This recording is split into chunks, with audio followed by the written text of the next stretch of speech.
नमस्कार दोस्तों, मैं राजकुमार मौर्य प्रखर इंडिया यूट्यूब चैनल में आपका स्वागत है।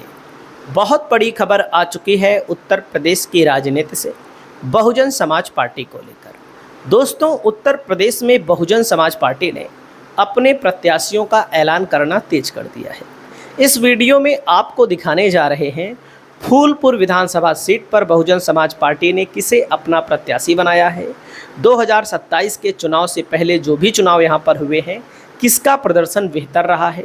दोस्तों, इस सीट को लेकर के आप सभी साथियों को मैं बताना चाहूँगा कि बहुजन समाज पार्टी की तरफ से जो प्रत्याशी बनाए जाते हैं उनको पहले प्रभारी के तौर पर नियुक्त किया जाता है। राम मिलन गौतम को प्रभारी बना दिया गया है। क्या सामान्य सीट पर SC candidate Bahujan Samaj party अब की बार दांव खेल रही है? सामान्य सीट है ना, तो यहाँ पर एससी सीट थोड़ी ना है, तब भी एससी कैंडिडेट यहाँ पर उतारा जा रहा है। यहाँ पर राम मिलन गौतम जी का नारा है, शिव मिलन गौतम जी का नारा है। 403 सीट की तैयारी है, 226 हमारी है। दोस्तों, यहाँ पर आप लोग देख सकते हैं इनकी तैयारियाँ तेज हो चुकी हैं। और यहाँ पर दोस्तों शिव मिलन गौतम जी जो पूर्व के जिला प्रभारी बहुजन समाज पार्टी के रहे हैं, इनका टिकट तय माना जा रहा है। इन्होंने अपनी तैयारी भी तेज कर दी है। और शिव मिलन गौतम जी चढ़ गुंडों की छाती पर बटन दबेगी हाथी पर, ये मैं जब छोटा छोटा रहा करता था, हम लोग छोटे छोटे थे, तब बहुत नारा प्रचलित था दोस्तों। बसपा में नारा चलता था, चढ़ गुंडों की छाती पर बटन दबेगी हाथी पर। और उस समय बहन जी की सरकार हुआ करती थी। दोस्तों, बहन जी की सरकार में तमाम गुंडे मवाली सरेंडर तो किए ही थे, इसमें कोई दो राय है नहीं।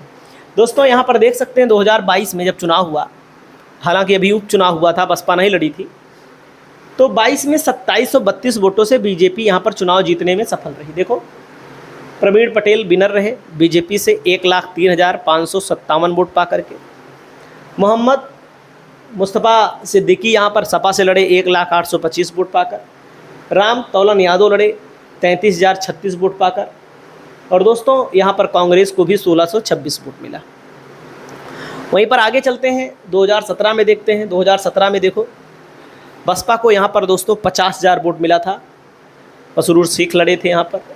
और यहाँ पर समाजवादी पार्टी को 67,000 वोट मिला था। प्रवीण सिंह पटेल को 93,000 वोट मिला था। बीजेपी 2017 को भी जीतने में कामयाब रही, 2022 के चुनाव को भी जीतने में कामयाब रही। और अब यहाँ पर देखिए 2007 में कौन जीता था?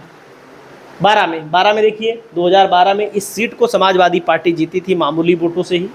प्रवीण पटेल चुनाव बीएसपी से लड़े थे, चुनाव हार गए। देखो, आज बीएसपी से प्रवीण पटेल जो लड़े थे कभी, वो सांसद हैं, 2 बार के विधायक भी बने, भाजपा में जाकर सांसद भी बन गए। और तब अपना दल भी यहाँ पर अलग से चुनाव लड़ा करता था। तो पहले की राजनीति यही रहती थी दोस्तों, अपना दल अलग लड़ता था और बसपा सपा अलग लड़ती थी, कांग्रेस अलग लड़ती थी। तो यहाँ पर देखो, बीजेपी को केवल 12,000 ही वोट मिलता था। आप लोग सोचिए, तो सामान्य तौर पर यहाँ पर बताया जाता है, मुख्य तौर पर भाजपा ज़्यादा जीतती है, लेकिन किसी का कोई वोट कन्फर्म नहीं है। ब्राह्मण 38,000 से 40,000 की संख्या में है। ठाकुर क्षत्रिय 16,000 से 20,000 की संख्या में है। मुख्य राजनीतिक दलों की रणनीति में समाजवादी पार्टी यहाँ एमओआई समीकरण के सहारे मुस्लिम प्रत्याशी उतारने की कोशिश करती है। भारतीय जनता पार्टी पटेल, ब्राह्मण, ठाकुर, गैर यादव, मौर्य, शाक्य सैनी, कुशवाहा, बिंद वगैरह पर दांव लगाने की कोशिश करती है। हालांकि ज़्यादातर चांस है बीजेपी पटेल उतारेगी। अब समाजवादी पार्टी क्या उतारती है? दलित मतदाता दोस्तों यहाँ पर 80,000 के करीब हैं, जिसमें 45,000 केवल पासी ही है। दोस्तों, यहाँ पर चमार जाटो समाज की आबादी 35,000 बताई जाती है, जो परंपरागत बसपा का वोट है। मुस्लिम वोट बैंक भी यहाँ पर 50,000 से 54,000 की आबादी बताया जाता है। दोस्तों, सवर्ण आबादी में यहाँ देखेंगे तो ब्राह्मण 38 से 40,000 और क्षत्रिय 16 से 20,000 की संख्या है। प्रयागराज की फूलपुर विधानसभा सीट चुनावी गणित से एससी बाहुल्य सीट मानी जाती है। अगर हम एससी की बात करें तो वैसे लोग कहते हैं पटेल बाहुल्य नहीं, एससी बाहुल्य है। ओबीसी में दोस्तों यादव करीब 70 से 76,000 है। पटेल यहाँ पर 32,000 से 70,000 मतदाता है।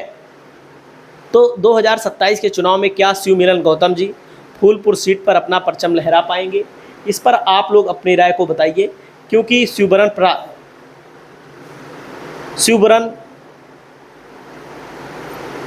पासी के नाम की भी चर्चा यहाँ पर चल रही है। दोस्तों, आपकी जो भी राय हो फूलपुर विधानसभा सीट को लेकर अपनी राय बताएं। नमस्कार।